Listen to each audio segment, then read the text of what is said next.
तो आज मैं जिस मूवी को एक्सप्लेन करने वाला हूँ, इस मूवी के अंदर एक अकेली महिला, नई फैमिली होती है उसकी, पर फिर भी वो अकेली है। पर आखिर ऐसा क्यों? उसकी भी कुछ जरूरतें हैं जो कि उसका पति पूरी नहीं कर पा रहा। पैसा वैसा नहीं चाहिए उसको, वही चाहिए जो कि तुम समझ रहे हो। नहीं वो नहीं, प्यार की बात कर रहा हूँ। अब घर में प्यार नहीं मिलेगा तो इंसान बाहर ही खोजेगा, पर जब बाहर खोजेगा तो होगा बवाल। और यही सब हमको मालूम चलेगा इस मूवी के अंदर। तो बिना समय गवाए डायरेक्ट करते हैं मूवी को स्टार्ट। तो मूवी स्टार्ट होती है जहाँ पर हमको एक औरत दिखाई जाती है। इस औरत का नाम होता है डिलीन। तो डिलीन का एक सगा पति, जिससे निकलने वाले प्रोटीन से आज उसके पास 2 बच्चे हैं। इनका 4 लोगों का परिवार है। दोनों बच्चे खुश हैं, पति भी खुश है, पर बेचारे डिलीन अकेली है। यानी कि बात कुछ इस प्रकार है कि जो डिलीन का हस्बैंड है वो ज्यादातर बाहर ही रहता है, बहुत कम घर आता है, और जब वो आता है तो वो उसको वो खुशी नहीं दे पाता। प्यार कह लो या फिर अक्कुम अक्कुम कह लो, है ना, समझ रहे होगे तुम लोग। पर डिलीन फिर भी इन सब चीजों को इग्नोर करती है और अपने बच्चों के साथ अच्छा टाइम स्पेंड करती है, क्योंकि उसके लिए इन सबसे बढ़कर उसके बच्चे हैं। अब आज की रात जब डिलीन सो रही होती है तभी उसके पास एक फोन आता है। ये फोन किया था एक लड़की ने, जो कि डिलीन से पूछती है कि रॉबर्ट है क्या घर में। दरअसल रॉबर्ट नाम था डिलीन के हस्बैंड का। और अब डिलीन का तो माथा सनक जाता है कि बीसी मेरे हस्बैंड को कौन सी महिला कॉल कर रही। तो दोबारा कॉल लगाती है, जहाँ पर हम लोग क्या देखते हैं कि वो महिला एक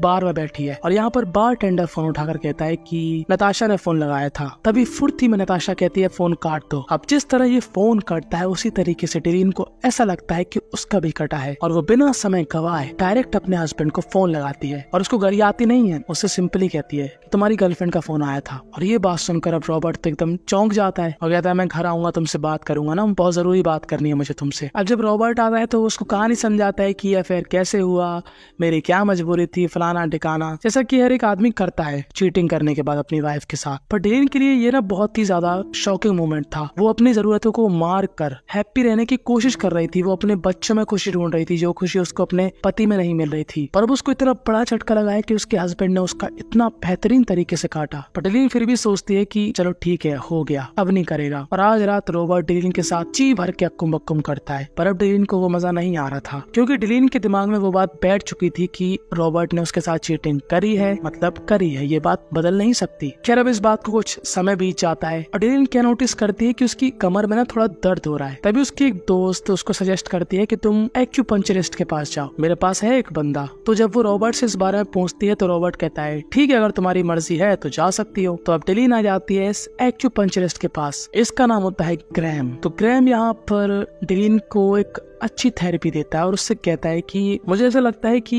तुम्हें ना किसी बात का स्ट्रेस है, क्योंकि काफी समस्या ऐसी होती हैं जो कि स्ट्रेस से उत्पन्न होती है। तो डिलीन यहाँ पर पहले तो इग्नोर करती है सब बातों को, पर अगले दिन आकर यहाँ पर एकदम फट जाती है। उसके मन में जो भी दुख था, जो भी परेशानी थी, जो भी चीजें उसके दिमाग में चल रही थी, वो सारी चीजें वो ग्रैम को बता देती है कि मेरे पति ने मेरा काटा, मेरे हिस्से का प्यार किसी और में बांटा, और मैं नहीं चाहती कि मेरी वजह से मेरे बच्चों को परेशानी हो, इसीलिए मैंने अपने हस्बैंड के साथ अभी तक नहीं किया टाटा। और यहाँ पर ग्रैम उसको बेहतरीन तरीके से पॉजिटिव सपोर्ट देता है, और ये पॉजिटिव सपोर्ट डिलीन के हार्ट में विस्फोट कर देता है। और अब डिलीन के मन में ग्रैम को लेकर फीलिंग आने लगती है कि भाई सब ग्रैम कितना अच्छा बंदा है, कितनी समझदारी वाली बातें करता है। और जब वो अगले सेशन में ग्रैम के पास जाती है तो वो ग्रैम से एकदम से लिपट जाती है, छिपकली की तरह उससे चिपक जाती है। और ये थेरेपिस्ट ग्रैम को ऐसी थेरेपी देता है, ऐसी थेरेपी देता है कि ग्रैम की तो आंखें खुल जाती, नदियां बह जाती। और अब इस खतरनाक अक्कुम अक्कुम के बाद ये लोग एक सीक्रेट रिलेशनशिप में रहते हैं। पर इस सीक्रेट रिश्ते को डिलीन एक ऑफिशियली नाम देना चाहती थी, इसलिए वो अपने हस्बैंड रॉबर्ट से डिवोर्स कर लेती है। रॉबर्ट को काफी अजीब लगता है कि पीसी इतना लेट इसको याद आ रहा है, और वो उससे कहता है कि तुम ऐसा क्यों कर रही हो, तुम्हें अपने बच्चों की फिक्र नहीं है क्या। पर अब डिलीन को पड़ी थी अपनी खुशी की, जो कि उसको मिल रही थी ग्रैम के साथ। डिलीन के बच्चे उसको कोसते हैं कि आप पिता को डिवोर्स क्यों दे रही हो, दूसरे को क्यों दे रही हो।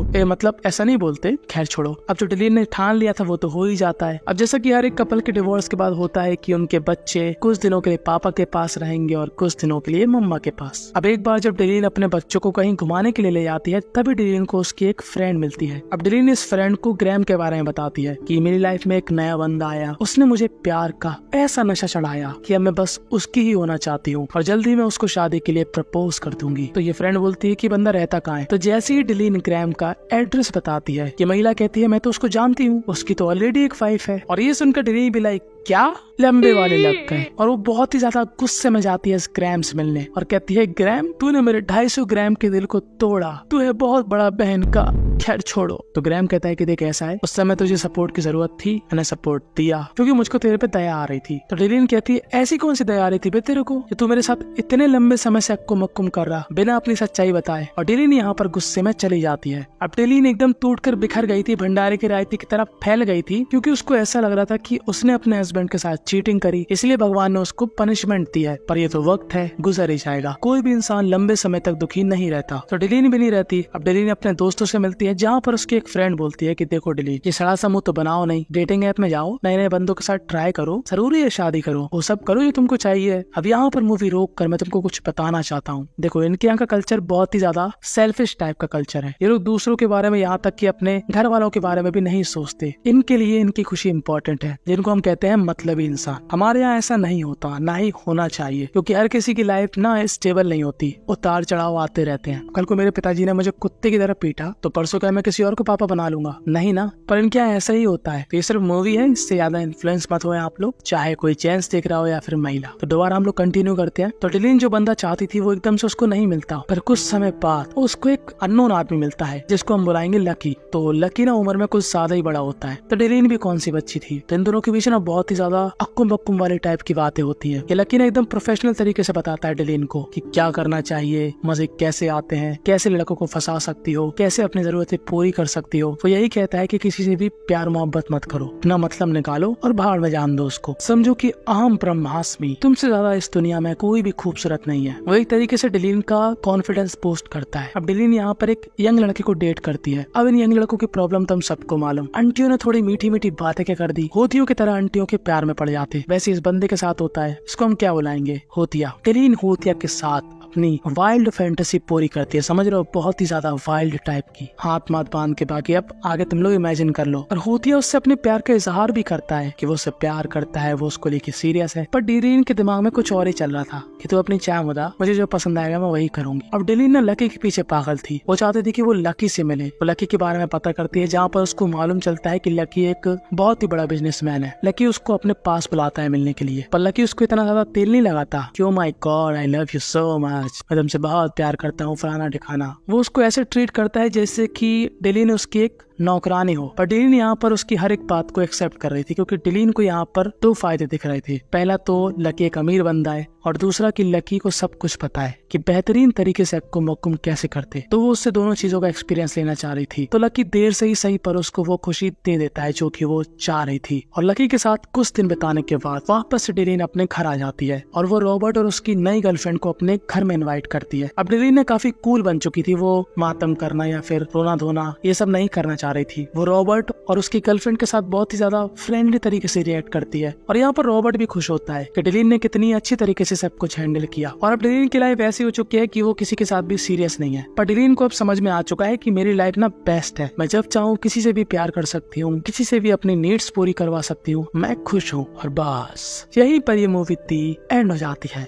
इस मूवी से हमको यही सीखने को मिला कि भाई साहब ये बाहर की मूवी है, इससे कुछ भी ना सीखें। अगर हस्बैंड चीट करता है तो वो चीज सरासर गलत है, और इसका मतलब ये नहीं कि वो चीज दलदल में है तुम भी वहाँ पर गोताखोर बन के कूद जाओ। गलत चीज गलत ही होती है, चाहे वो करे चाहे तुम। डिवोर्स तक का मुझे समझ में आता है कि तुम ऐसे बंदे से डिवोर्स कर लो, अलग हो जाओ, अगर तुम उसकी गलती एक्सेप्ट नहीं कर सकते। क्योंकि एक बात कड़वी है पर सच भी है, मर्दों की लाइफ इतनी कठिन नहीं होती जितनी महिला की होती है। मर्द अगर ज्यादा कमाएगा तो उसको कोई भी औरत मिल जाएगी, पर एक शादीशुदा औरत से दोबारा शादी करने वाले बहुत ही कम मिलेंगे। खैर तुमको क्या लगता है कि तुमको एक ऐसी महिला मिल जाए जिसकी शादी हो चुकी है, हाल ही में उसका डिवोर्स हुआ है, पर वो तुमसे बहुत प्यार करती है, तो क्या तुम उससे शादी करोगे या नहीं करोगे? कमेंट में अपनी राय जरूर बताना। और हाँ, एक ऐसा बंदा जो कि पागल हो चुका है, उसको अक्कुम अक्कुम चाहिए किसी भी हालत में, और वो चीज उसको नहीं मिल रही तो वो पागलों की तरह कहीं पे भी मुंह मार रहा है। मतलब इस बंदे की स्टोरी इतनी ज्यादा क्रेजी है कि तुम लोग कहोगे भाई क्या हो गया तेरे को, ठीक है कि नहीं। और एक ऐसा कपल जो कि एक टाइम पर धूम धड़ाके से अक्कुम अक्कुम किया करता था, पर आज नो धूम